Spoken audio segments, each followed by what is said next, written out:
Bonjour, Marion, bonjour. Bonjour. Bonjour. Ravi de vous avoir. Vous êtes deux sœurs. Vous avez fait un grand voyage, une grande aventure que vous racontez dans un livre qui s'appelle Jusqu'au bout de la Terre, disponible aux éditions City. Avant de vous demander pourquoi vous avez fait ce bouquin, j'ai envie de vous demander pourquoi vous avez fait ce grand voyage et quel est ce voyage, vous allez nous en parler.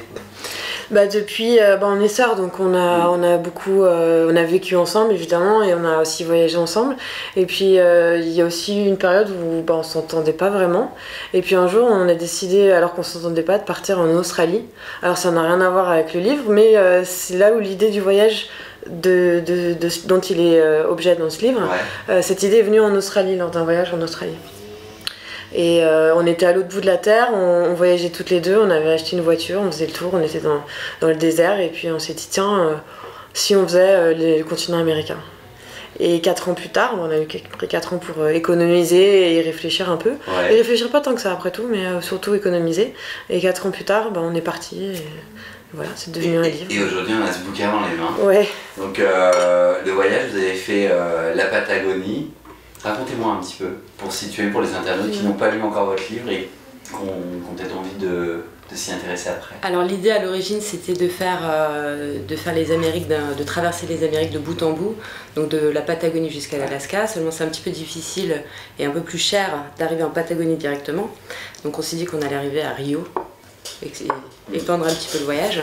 Donc on est arrivé à Rio, on a descendu toute la côte atlantique jusqu'à Ushuaia.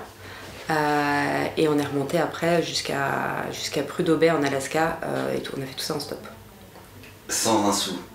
Avec c'est un peu exagéré, alors on n'aime pas trop dire sans un sou parce que c'est faux, on ne sait pas non plus.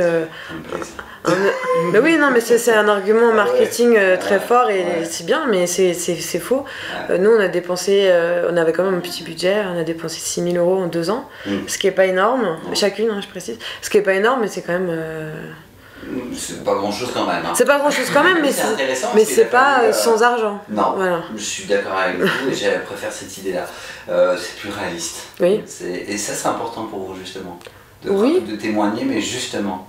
Ben oui, parce que dans le livre, tout ce qui est raconté est vrai. On n'a inventé aucun prénom, on n'a inventé aucune situation. Des fois, on a omis de dire des choses parce que c'était pas intéressant, ou on a peut-être grossi quelques traits, mais tout est vrai, donc on veut pas. Ça se lit un peu comme un roman. On a l'impression d'avoir la caméra sur l'épaule et de vous suivre.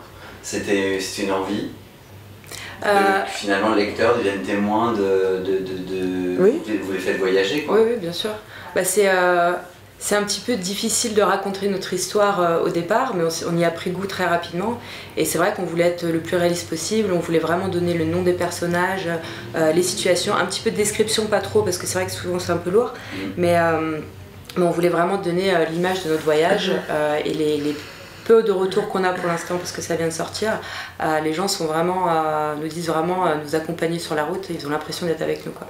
Surtout qu'en plus il y a des photos, oui. Donc on peut partager plein de choses. Moi j'y tenais beaucoup parce que je suis photographe et j'ai fait énormément de photos et je voulais ce qui est à la fois des belles photos et des photos un peu moins jolies peut-être, mais vraiment du voyage, de notre quotidien, du vécu. Ouais, du vécu, voilà, en train de camper ou quoi. Ce qui était intéressant quand on a commencé l'entretien, on m'avait dit nous on s'entendait pas très bien, on avait conflit entre frères et sœurs ou sœurs-sœurs, enfin bref, c'est un truc classique quoi. Vous partez en Australie, de là des voyages que vous faites 4 ans après que vous nous racontez aujourd'hui aux Amériques. Et du coup, vous avez le sentiment que ces voyages ont transformé votre relation? Absolument. Ah oui, c'est certain. Déjà le voyage en Australie, on était toutes les deux, on n'a pas fait vraiment le voyage backpacker traditionnel parce qu'on aime beaucoup le sentiment de liberté, on aime beaucoup des endroits comme le désert par exemple, on a passé beaucoup de temps que toutes les deux. Et c'est vrai que c'est des moments privilégiés. Vous étiez seul dans des grands univers et seul avec vous-même et toutes les deux quoi. Ouais. Mais seul avec tout le monde parce que tous les jours on rencontrait des tonnes et des tonnes de personnes pour faire du stop, pour dormir, juste pour discuter, pour aller faire une marche. Voilà, donc c'est entre nous, mais c'est aussi avec beaucoup de personnages différents qu'on aime partir.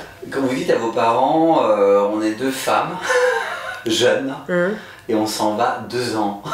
Ah bah c'est sûr qu'au début, ça s'est pas très bien passé, ils ont pas trop compris, même si notre mère elle est pas très très aventurière. Notre père plutôt, oui, lui il aime la voile, il a fait du stop étant jeune,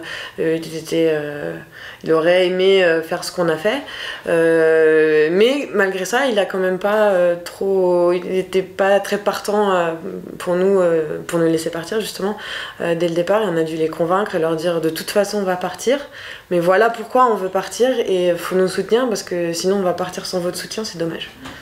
Finalement ça s'est fait avec leur soutien. Voilà, ils sont même venus nous voir, on parle de leur visite d'ailleurs dans le livre. C'était comme un break pour nous, c'était comme des vacances. Mais oui, parce qu'on sortait de notre quotidien, faire du stop, chercher où dormir, quoi manger. Là, on avait les parents qui étaient avec nous, on a eu nos petites vacances au milieu. Ils sont arrivés en plein milieu, voilà. Jusqu'au bout de la Terre, c'est votre récit à toutes les deux, vous l'avez écrit ensemble. Le fait de revivre cette aventure, j'ai envie de dire derrière une table, je sais pas comment vous avez travaillé, mais enfin dans un endroit totalement hors lieu de ce que vous avez vécu. Vous l'avez vécu une deuxième fois, ce voyage ? Ouais, c'était vraiment super. Au début, on a eu un petit peu de mal à remanier le récit parce qu'on a d'abord publié un blog qu'on a remanié pour faire ce livre. Et ça a été très très compliqué au début. On avait vraiment beaucoup de difficultés et puis finalement on y a vraiment pris goût. On se remémorait des moments que finalement on a tendance à oublier avec le temps. Puis des fois je me souvenais de quelque chose et pas elle, et inversement on essaie de se rappeler, en plus du blog et toutes les photos qu'on avait pour se souvenir, des fois on n'avait peut-être pas le même souvenir sur une même histoire, donc on essayait de... On entend bien les deux voix dans le livre. Oui. On voulait pas dire nous tout le temps, mais mettre Amélie et Marion, parce qu'on a beau être sœurs et être très similaires dans notre façon de penser. On n'a pas le même caractère, on n'a pas la même façon de réagir aux choses, aux gens, aux rencontres, aux situations. Donc,